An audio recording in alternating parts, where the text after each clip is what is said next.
امام محمد تقی علیہ السلام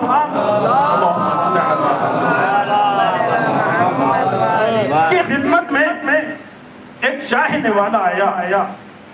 آنے کے بعد اس نے امام کو سلام کیا, سلام کر کے بیٹھ گیا. امام نے ایک مرتبہ فارسی زبان میں اس سے کچھ کہا, اس کی کچھ سمجھ میں نہیں آیا. کیوں؟ اس لیے کہ اس کی زبان عربی تھی. امام نے پھر تھوڑی دیر کے بعد پھر دوسری زبان میں اس سے کوئی بات کی, اس کی پھر سمجھ میں نہیں آیا. امام نے کہا کیا بات ہے, تم میری باتوں کا جواب نہیں دے رہے ہو؟ تو ایک مرتبہ کہتا ہے کہ مولا میری زبان عربی ہے, آپ نے فارسی میں بات کی ہے, مجھے فارسی نہیں آتی ہے. پوری توجہ فرمائیے گا عزیزان محترم, مجھے فارسی نہیں آتی ہے. ایک مرتبہ امام نے کہا ذرا ایک کنکر اٹھا کے تو لا.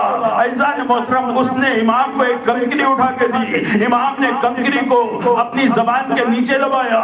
دبانے کے بعد چند لمحے اس کنکری کو منہ میں لینے کے بعد کنکری کو نکالا. نکالنے کے بعد اس چاہنے والے کو دیا, کہا کہ لے اب اس کو چوس لے. عزیزان محترم, اب جو اس نے کنکری کو چوسا, چوسنے کے بعد اب کنکری کو نکال دیا. اب ایک مرتبہ امام نے پھر طرح طرح کی زبانوں میں اس سے بات کرنا شروع کی. اب جس زبان میں امام بات کر رہے تھے اسی زبان میں وہ جواب دے رہا تھا.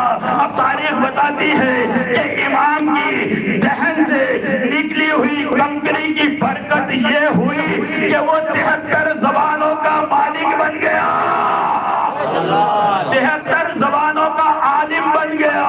جو ایک زبان جانتا تھا, امام نے صرف اور صرف ایک کنکری کو اپنے دہن میں رکھ کے اس کو چسا دیا.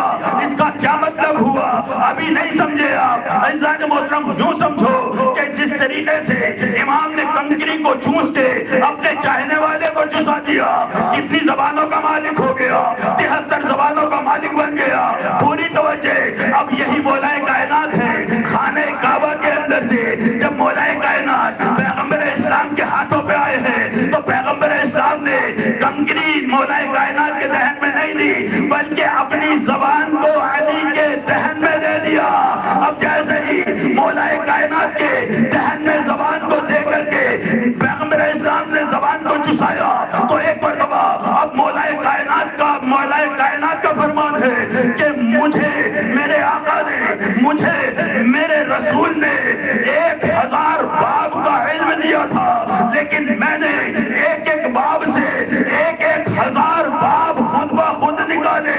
عزیزان محترم, یہی وہ علی ہے کہ جس نے زبان نے محمد کے بعد پیغمبر اسلام سے کہا کہ یا رسول اللہ بتائیے کیا سناؤں, توریت سنا دوں, زبور سنا دوں, انجیل سنا دوں. پیغمبر اسلام نے کہا یا علی جو سنانا چاہتے ہو سنا دو. مولا کائنات نے توریت سنائی. ایک مرتبہ پیغمبر اسلام نے کہا یا علی آپ نے صاحب توریت سے اچھی پڑھی.